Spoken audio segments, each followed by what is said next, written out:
कार्य है केवल केवल आवेश आवेश से से इन इन बिंदुओं बिंदुओं की की दूरी दूरी पर निर्भर करता है।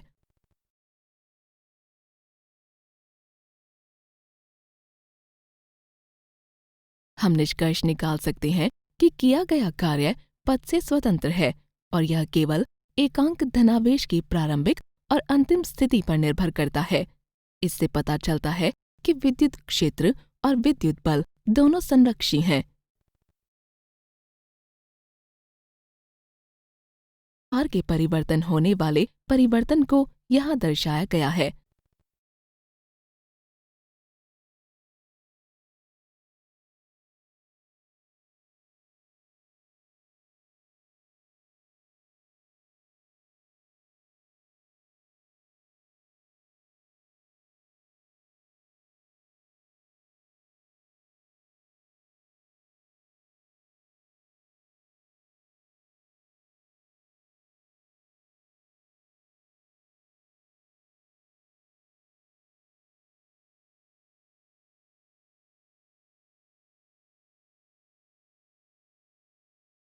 ध्रुव मान लीजिए जिसके दो आवेश धनात्मक Q एवं ऋणात्मक Q क्रमशः बिंदु P तथा A पर हैं। दोनों बिंदुओं के बीच लघु पृथक्कन 2a है तथा द्विध्रुव के केंद्र का बिंदु O है। द्विध्रुव सदिश के परिमाण आवेश के परिमाण एवं लघु पृथक्कन के गुणनफल के बराबर है। अब हमें बिंदु P पर विद्युत विभव ज्ञात करना है जो बिंदु O से r दूरी पर है। मान लीजिए बिंदु P से बिंदु A तथा बिंदु P की दूरी क्रमशः r1 तथा r2 है।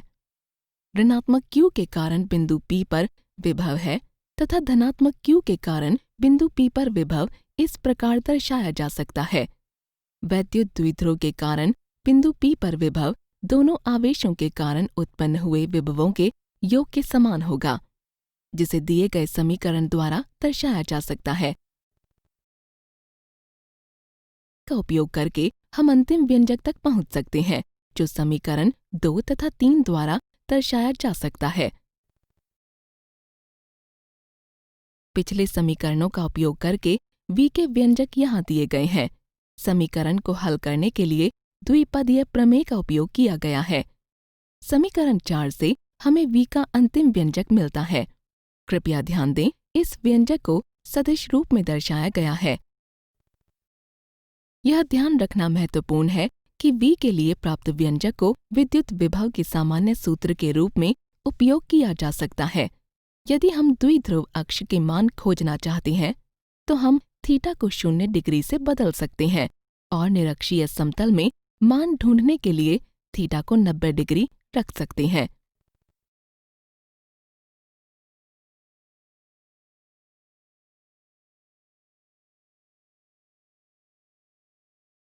आइए अब आवेशों के निकाय के कारण उत्पन्न विभव का पता लगाएं। यहाँ n आवेशों के निकाय को दर्शाया गया है। विभिन्न आवेशों के कारण बिंदु P पर विभव इस प्रकार दर्शाया जाता है।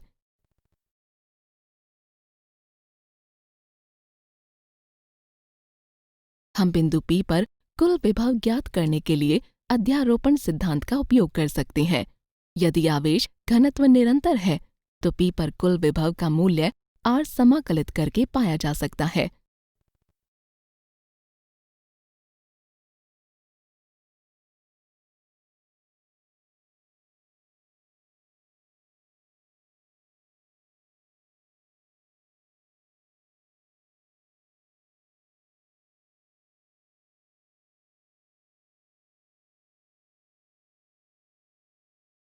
समविभव पृष्ठ एक ऐसा पृष्ठ होता है जिसके पृष्ठ के हर बिंदु पर विभव नियत रहता है।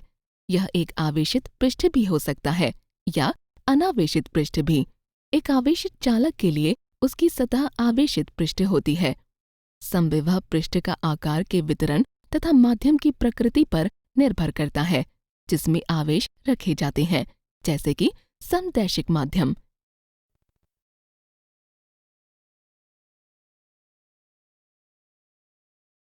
दैशिक है तो समविभव पृष्ठ का आकार में गोलाकार होगा। ये पृष्ठ संकेंद्री होंगे, यानी उनका केंद्र एक ही होगा। वैद्युत द्विध्रुव के मामले में निरक्षीय रेखा पर विभव 0 होगा। बाकी समविभव पृष्ठों को अलग अलग बिंदुओं पर बराबर और विपरीत आवेशों के बीजगणितीय योग से निर्धारित किया जाता है। दो समान आवेशों के मामले में विभव निरक्षीय रेखा पर अशून्य होता है, क्योंकि सभी बिंदुओं पर व्यष्टिगत आवेश के कारण होने वाला विभव बढ़ जाता है।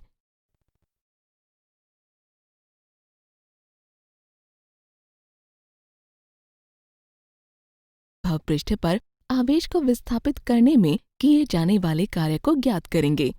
हम जानते हैं कि विद्युत क्षेत्र में दो बिंदुओं के बीच आवेश को चलाने में किए जाने वाला कार्य उनके विभवांतर के समान होता है। हालांकि एक समविभव पृष्ठ में प्रत्येक बिंदु पर विभव समान है और इसलिए कोई विभवांतर नहीं होता है। दूसरे शब्दों में हम कह सकते हैं कि एक समविभव पृष्ठ पर एक आवेश को विस्थापित करने में कोई कार्य नहीं किया जाता है।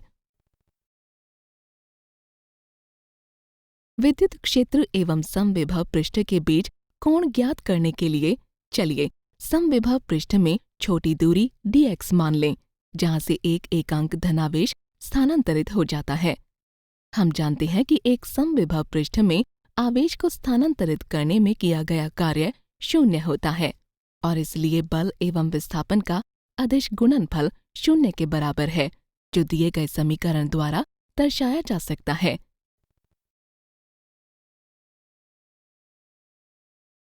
लेकिन E तथा dx 0 नहीं है, इसलिए हम निष्कर्ष निकाल सकते हैं कि cos थीटा भी 0 के बराबर है, जो दर्शाता है कि विद्युत क्षेत्र एवं समविभव पृष्ठ के बीच 90 डिग्री का कोण है।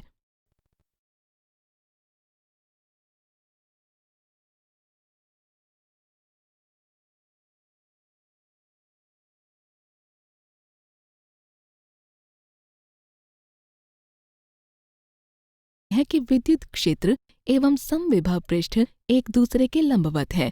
यदि दो समविभव पृष्ठ एक दूसरे को काटते हैं तो काटने वाले बिंदु पर विद्युत क्षेत्र की दो दिशाएं होंगी, जो असंभव है। इस प्रकार हम कह सकते हैं कि समविभव पृष्ठ एक दूसरे को कभी काट नहीं सकते। एक समान विद्युत क्षेत्र में समविभव पृष्ठ समतल सतह बनती है।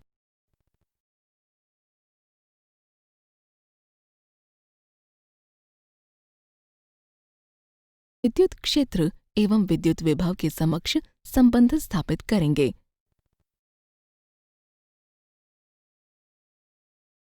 तथा B पर विभव निम्नलिखित है। एकांक धनावेश पर लगने वाला बल F दिए गए समीकरण द्वारा दर्शाया जा सकता है। क्षेत्र के भीतर एकांक धनावेश को स्थानांतरित करने के लिए किए जाने वाला कार्य एक बाह्य एजेंट द्वारा करा जाना चाहिए। एकांक धनावेश का विस्थापन करने के लिए किए जाने वाला कार्य समीकरण 1 द्वारा दर्शाया जा सकता है।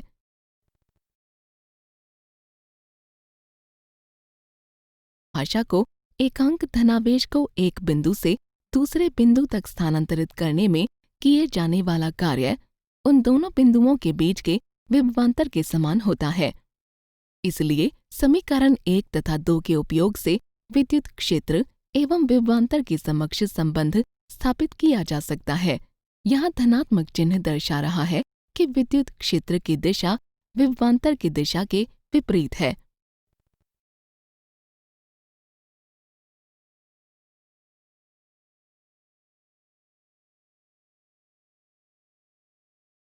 विभव के व्यंजक से हम निष्कर्ष निकाल सकते हैं कि जिस क्षेत्र में विद्युत क्षेत्र प्रबल होता है वहां समविभव पृष्ठ पास पास होते हैं, तथा जहां विद्युत क्षेत्र निर्बल होता है वहां समविभव पृष्ठ दूर दूर होते हैं।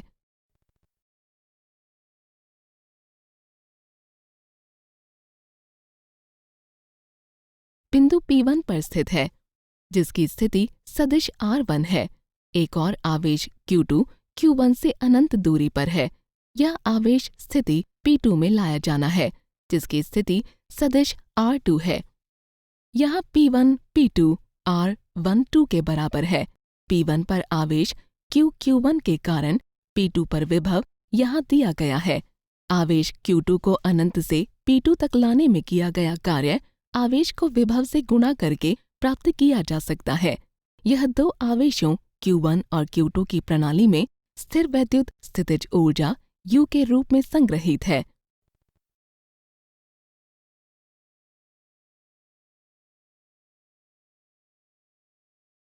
दिए गए स्थितियों पर सभी आवेशों को एकत्रित करने में किए गए कार्यों की कुल राशि के बराबर है।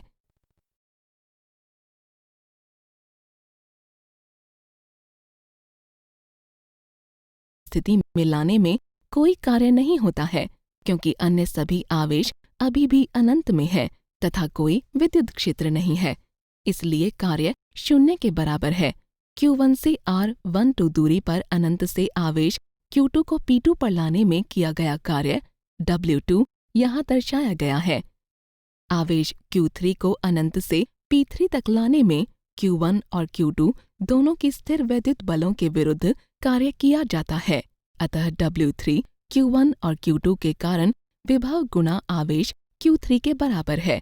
इसी प्रकार हम निकाय के अन्य आवेशों के लिए कार्य ज्ञात कर सकते हैं। चार आवेशों की निकाय के लिए स्थिर वैद्युत स्थितिज ऊर्जा U यहाँ दर्शाया गया है। इसी तरह आगे बढ़ते हुए N आवेशों की एक निकाय की स्थिर वैद्युत स्थितिज ऊर्जा R1, R2, Rn तक यहाँ दी गई है।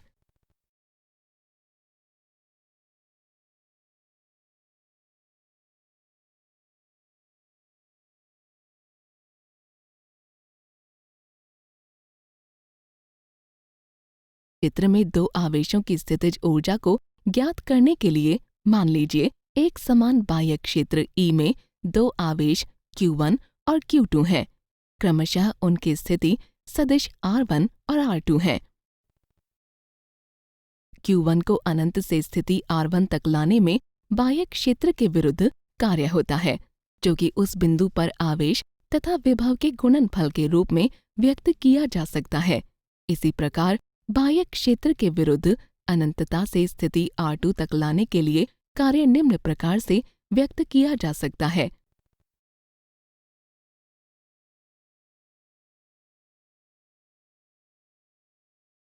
क्षेत्र के विरुद्ध किए गए कार्यों के अलावा अनंतता से आवेश Q2 को लाने में आवेश Q1 के कारण विद्युत क्षेत्र के विरुद्ध भी कुछ कार्य होता है। इस प्रकार आवेश Q2 को अनंत से स्थिति R2 तक लाने में किए गए कुल कार्य बाह्य क्षेत्र के विरुद्ध किए गए कार्य तथा आवेश Q1 के कारण विद्युत क्षेत्र के विरुद्ध किए गए कार्यों का योग होगा। अब कुल किया गया कार्य निकाय की स्थितिज ऊर्जा होगी, जैसा कि यहाँ दर्शाया गया है। बाह्य क्षेत्र में एक वैद्युत द्विध्रुव की स्थितिज ऊर्जा ज्ञात करते हैं। जैसा कि हम जानते हैं कि एक द्विध्रुव में शून्य ऊर्जा होती है जब वह विद्युत क्षेत्र की दिशा में संरेखित होता है। हालांकि द्विध्रुव को वांछित स्थिति में घुमाने के लिए विद्युत क्षेत्र के विरुद्ध कार्य किया जाना चाहिए। यह कार्य द्विध्रुव की वैद्युत स्थितिज ऊर्जा के रूप में संग्रहित होता है। आइए एक समान विद्युत क्षेत्र में रखे एक द्विध्रुव पर विचार करें, जो कि एक धनात्मक आवेश Q तथा ऋणात्मक आवेश Q से बना है तथा उनके मध्य 2a की दूरी है। द्विध्रुव का वैद्युत क्षेत्र के साथ थीटा कोण है। द्विध्रुव को विद्युत क्षेत्र के साथ संरेखित नहीं किया जाता है, अतः यह एक बला घूर्णन का अनुभव करेगा, जो कि यहाँ टाउ द्वारा व्यक्त किया गया है। यह बला घूर्णन द्विध्रुव को तब तक घुमाएगा जब तक वह विद्युत क्षेत्र की दिशा में द्विध्रुव को संरेखित न कर दे। मान लीजिए द्विध्रुव को एक सूक्ष्म कोण d थीटा घुमाने में dw किया गया कार्य की सूक्ष्म राशि है। अतः किया गया कार्य निम्न रूप से व्यक्त किया जाता है।